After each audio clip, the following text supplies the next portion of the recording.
પહેલા આપણા મનમાં આવે કે આ ચૂંટણી આવી હમણાં કામગીરી આવશે, મીટિંગો આવશે, ના આવશે ને પેલો આવશે. પણ બાળકોને તમારે ચૂંટણી વિશે જણાવવું હોય તો સૌપ્રથમ તમે તેની શરૂઆત તમારા ક્લાસરૂમથી કરી શકો છો. કઈ રીતના?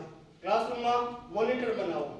કે ક્લાસીસ તમારા પછી અગર તમે ક્લાસમાં નથી તો તમારા પછી તમારા ક્લાસનું સંચાલન કોણ કરશે?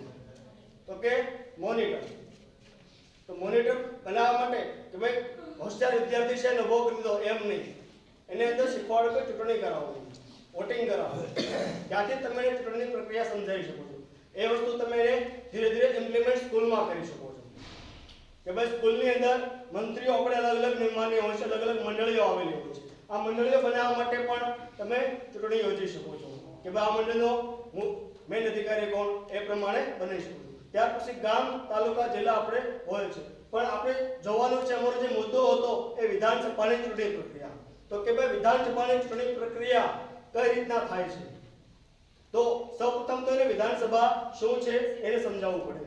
બરાબર? હવે વિધાનસભા છે તો અલગ અલગ રાજ્યની અંદર અલગ અલગની સીટોની સંખ્યા નક્કી કરવામાં આવે છે. તો કેના આધારે નક્કી કરવામાં આવે છે એ એને સમજાવવું પડે.